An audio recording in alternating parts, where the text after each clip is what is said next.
Hey everybody, my name is Adam Smith, and today I'm going to talk to you about customer retention.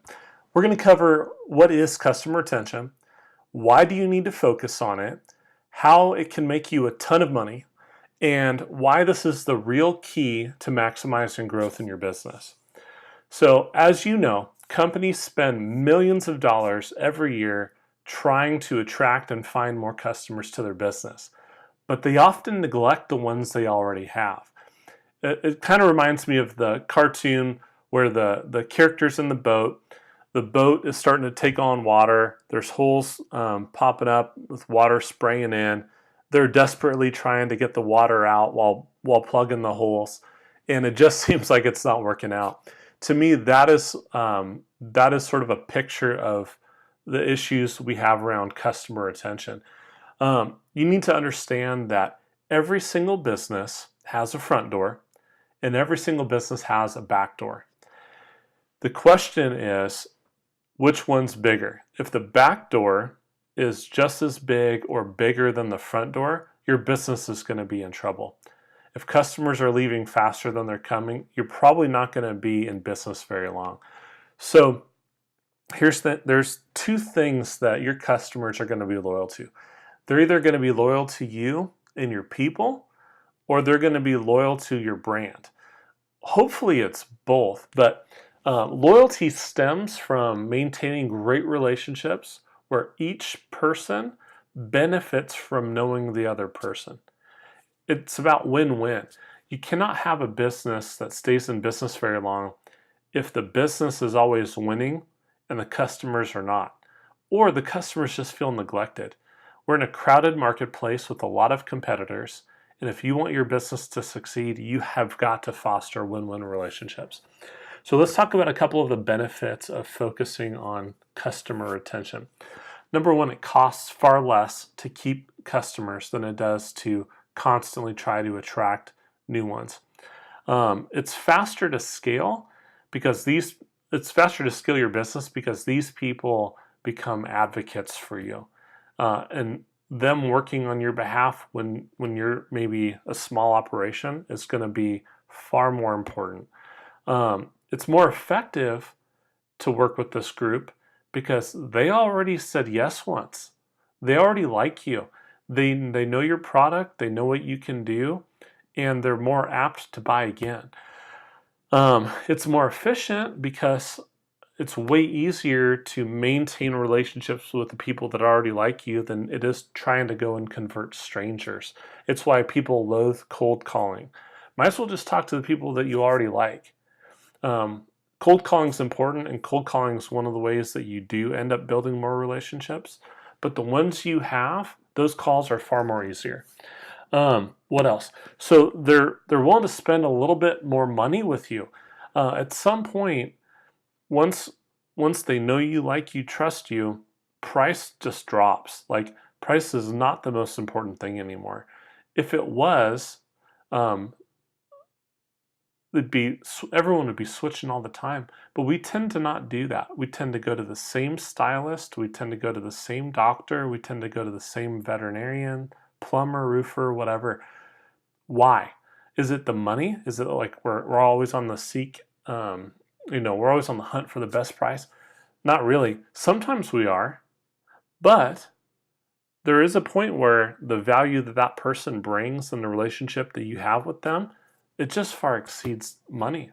So the last one I wanted to mention is they're a little bit easier to close because they already trust you. When your customer trusts you, you almost don't need to sell anymore.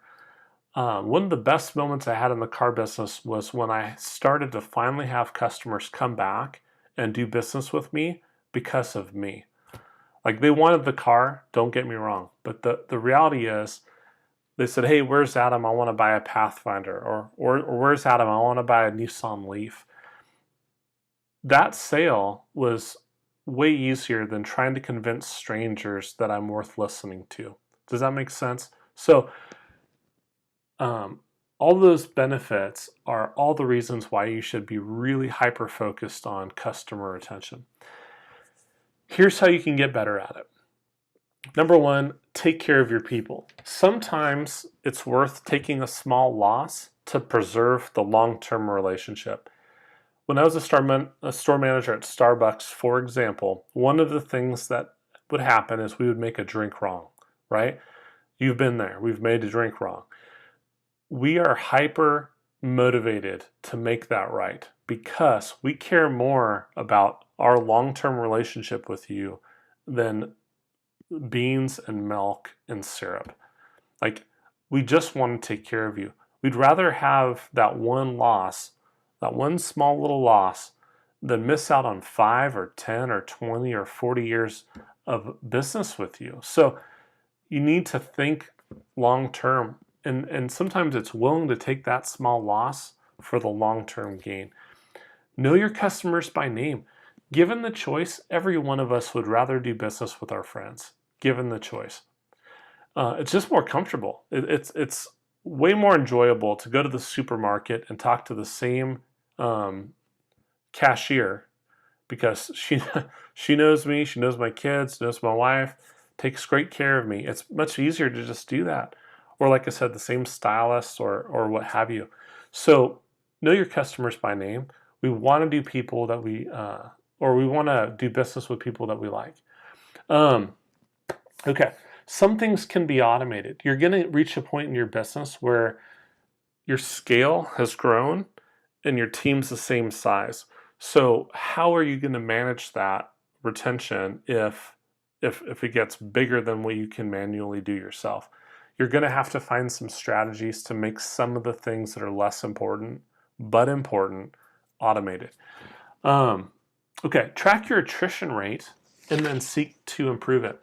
If retention is about keeping customers, attrition is the opposite. It's losing customers. So you might have a 10% attrition rate, let's say. You need to understand why your customers are leaving and then fix it.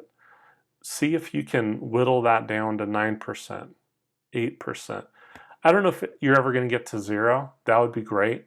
Probably not. But if you can slowly shut that back door, it's going to be better for you in the long run. Under promise and over deliver on your expectations. This is really a very, very basic one, but so important. So we make promises to customers. If you're a business, that's really what you do. You say, we are going to deliver this. If you say, well, we're the best at this and no one beats us at this and we don't ever do this, and then you do, man, you're going to set yourself up for failure because you're going to disappoint more people than you can imagine. If you do the opposite, if you say, hey, this is what we're committed to, and then you go here or here with a customer, man, that's such a great experience. Being able to be on the receiving end of that feels amazing. Being on the giving end of that feels amazing. And it's really just as simple as knowing what you stand for and what you're committed to no matter what. So make sure you do that. Strive to be a leading expert in your industry. My life is busy. I am never going to be able to know how to put a roof on my house or fix the plumbing or do my own haircut. Like, I have to have these people in my life that I trust and depend on to help me with all of these things so I can do what I do.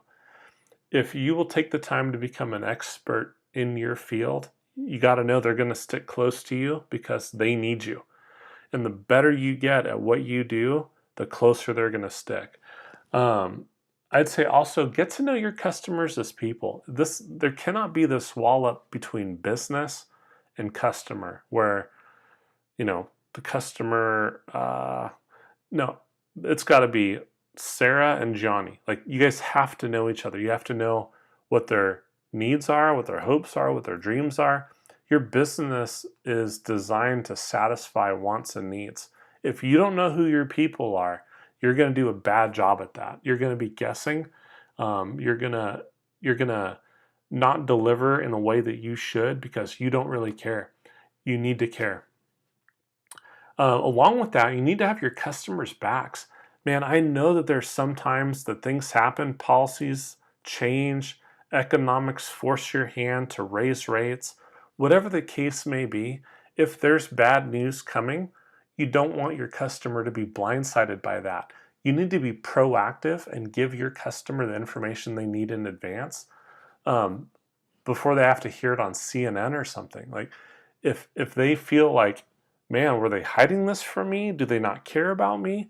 There are a million other places that they could probably go to get that need satisfied. They're just going to go. Make sure you have your customers' backs. Here's a super important one. Keep in touch regularly. We get mail, we get junk mail, whatever you want to call it, and sometimes that's a nuisance, right? But it's nice to get every once in a while a handwritten letter from someone, or a note or something like that, on a regular basis over time. If your personal relationships you neglected to spend time on, what would happen to those relationships? They would start to fade or die, right? Same thing goes with your customers. If you do not stay in touch with your customers over time, it's gonna not work out in the long run. We have an amazing gift called social media today. If you've noticed, if you put out a question about who's the best plumber, who's the best designer, where can I go get the best Mexican food at, within 5 minutes you're gonna have 50 comments on those posts. Before, if you wanted to try to get word of mouth, it was one at a time. It was, hey, I saw this movie the other night, or I went to this hotel and it was great. One to one. Now we have word of mouth on steroids with social media. Like, people are going to know fast. So it also gives you this opportunity to have real-time communications with someone. If someone says, hey, this sucks, right? You can go in there and you can talk to them, see if there's anything you can do to fix that. That's an amazing gift, an amazing tool to be able to see conversations happen that you would have never seen before. So I love it. I would say, if I could leave you with one thing before I end this, it's this. Imagine if every one of your customers you took such great care of that they brought 3 friends to do business with you. So that would mean that your business goes from 1,000 people to 4,000 people, or 10,000 people to 40,000 people, or 100,000 to 400,000, right? Or 1 million to 4 million. What would that do if every one of your customers knew you cared about them that much that they brought 3 friends? How do you quantify that? Like, what campaign strategy or advertising campaign would you run that would give you that type of a return? There is nothing. Customer retention, that's why I believe customer retention is the number one way to scale your business. Has to be. People know people that you don't know. So, hope you guys got something from this. There's going to be a link that you can download a copy of this that you can keep as tips on how to grow your business through customer retention strategies. In my business, I believe that every big brand starts small, and this is how that works.